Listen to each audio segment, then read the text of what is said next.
سلام، بنده ایتیوی هستم.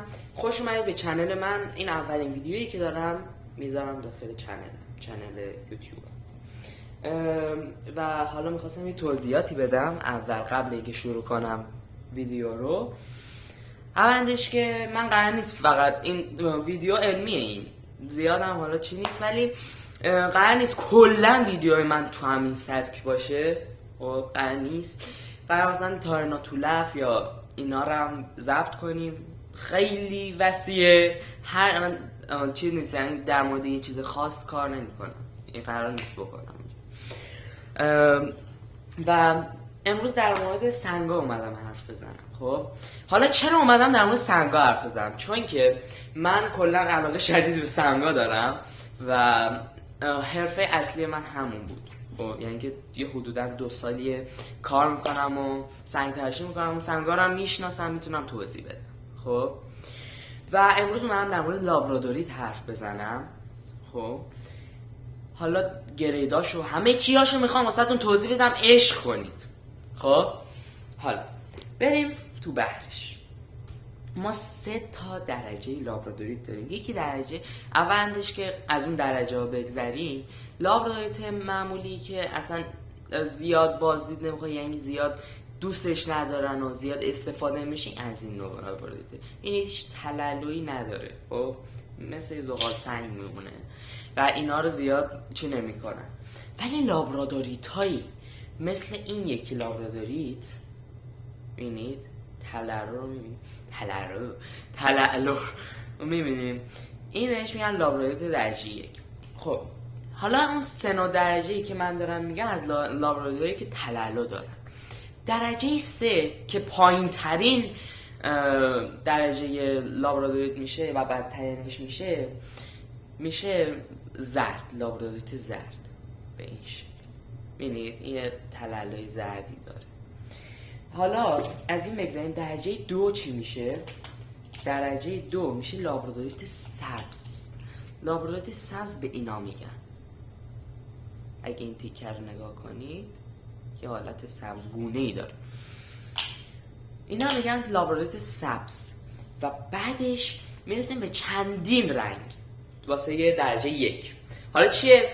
درجه 1 مثلا یک رنگ آبی کربونی، نمیدونم کربونی از کجا هم در آوردن نمیدونم، در صورت آبی روشن، آبی کمرنگ، نارنجی، بنفش، سیلور، اینا میشن از اون درجه 1.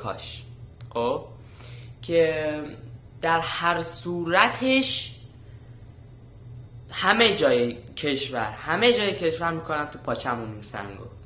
خب و امروز اومدیم یاد بگیم نکنن تو پاچمون دیگه، یاد بگیم اصل و خوبش رو بشناسیم. این لابرادوریت آبیه، میبینید این قسمتش، میبینید اینم نارنجی و یه سبز هم این وسط بچه. اینجا اگه نگاه کنید یه ذره دقت کنید سیلور هم داره. خب اینا رو این رنگ بندیاش بود که گفتم. حالا ما لابرادوریت توسی داریم به این شکله و یه توصیه مختصر دیگه هم بدم. حالا میخوام اینم بهتون نشون بدم، اینم لابرادوریت طلاییه، زیاد تلالو نداره ولی تا حدی معلوم نیست تو ویدیو، ولش کنید اصلا اینو از ذهنتون بکنید. خب بریم در موردش توضیح بدیم که از کجا اومده، چرا اسمش گذاشتن لابرادوریت و افسانه‌اش چیه. پشت هر سنگ یه افسانه است. خب مثلا لابرادوریت افسانه‌اش اینه که در دریای لابرادور یک سنگای وجود داشته که مثلا رعد و برق که میخورده میتونستن انرژی رعد و برق داخل خودشون حبس کنن و به این شکل در بیان. خب این افسانه‌اش. خب خیلی توضیحای علمی داره که من اونا رو زیاد توضیح نمیدم، مثلا از چی درست شد و مثلا اینا رو زیاد توضیح نمیدم. خب اگه میخواید بفهمید سرچ کنید، میاره همون اول واسهتون مینویسه که از فلان چی و فلان چی درست شده. خب مثلا میگه از فلان سنگ و فلان سنگ با هم ترکیب شدن و این درست شده و اینا. حالا اینا به کنار، در دریای لابرادوریت پیدا شده. خب ما بیشتر سنگایی که پیدا میشن یا اسم کسی که پیدا شده یا جایی که پیدا شده رو میذارن، آخرش ایت اضافه میکنن، مثل خادمیت. خب اسم کاشفش گذاشتن که آخرش هم یه ایت گذاشتن. خب مثلا گرانیت، ایرانیت، اینجور چیزا ایت ای واسه. حالا چند تا استثناء هم هست که زیاد بهشون نمیپردازم. استثنایی داریم مثلا ایت نگیره. خب و اینا به کنار، توی دریای اون دریاچه لابرادور به جز لابرادوری یه چیزای دیگه هم پیدا میشه به نام مونستون. خب هم خانواده لابرادوریت، سنگ ماه بهش میگن اینو. خب اینم تلالو مثل لابرادوری داره ولی تو ویدیو زیاد معلوم نمیشه. این تیکش اگه یه ذره معلوم شه که نمیشه زیاد، اینو به خاطر این اصلا یه ویدیوی جدا در موردش باید بسازم. خب چون که اینا در کنار هم پیدا میشن. خب که این بهش میگن لابرادوریت سفید هم بهش میگن.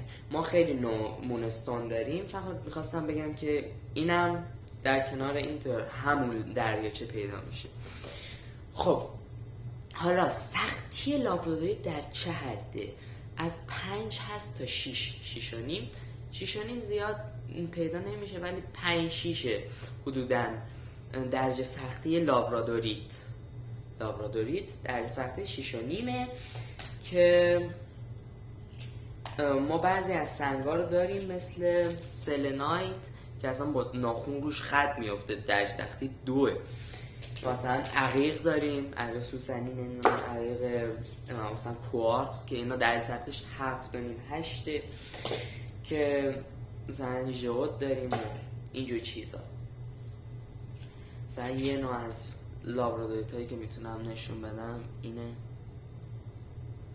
که درجه 1 آبیه. خب این بود از توضیح مختصر از لابرادوریتا. از اینا بگذریم. ما لابرادوریتا حالا چه خواصی دارن؟ واسه چه اصلا ما باید اینا رو بخریم؟ اصلا حتی نمیتونیم اجبار کنیم که این زیاد چیز خاصه به اعتقادات و نمیدونم، حتی بعضی چیزاش هم به اعتقادات نیست و واقعا. حالا اونایی که به اعتقاده بیشتر مثل چاکرا و ایناست. مثلا این چاکرای چشم سوم و تاج و پوشش میده. خب لابرادوریت. و بعضی هم میگن که هر رنگش یه چاکرا رو پوشش، مثلا زردش چاکرای مثلا خورشیدی رو پوشش میده، مثلا نمیدونم سبزش گلو، نمیدونم نبخشید چاکرای قلب، مثلا نمیدونم آبی چشم سوم، بنفش تاج. اینا رو الان نمیخوام زیاد بهشون بپردازم. خب ولی فقط میخواستم بگم هست همچین چیزی و تو این هیت هست. و مال سنگ لابرادوریت و سنگ مونستون مال ماه خرداد و ماهای دیگه هست که واسه ماهایی که هست توی اون پایین می نویسم براتون کلا.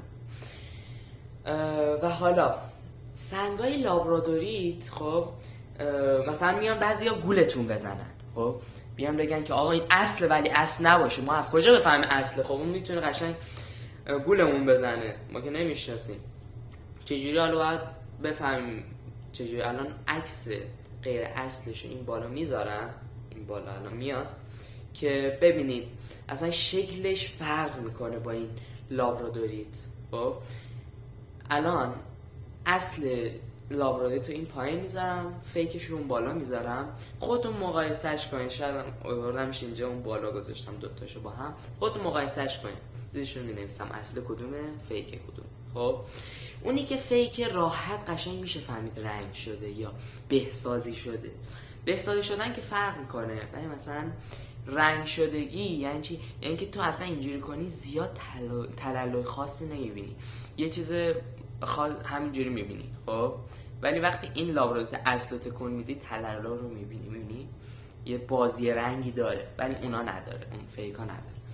و حالا چرا میان بهسازی میکنن؟ مثلا من خود دارم میگم دیگه، مثلا این اگه گرمی مثلا 20 تومن باشه اون لابرات درجه 1، مثلا زردش حدودا مثلا میاد میشه حدود قیمتی مثلا 10,000 تومن، 20 تومن مثلا میشه 10,000 تومن، حدودا دارم میگم، دقیق نمیگم. میان چیکار میکنن؟ مثلا این سنگا رو بهسازی میکنن، رنگ لابرادوریت سبزی یا مثلا زرد رو تبدیل میکنن به لابرادوریت آبی. اینه که کار سخت میکنه.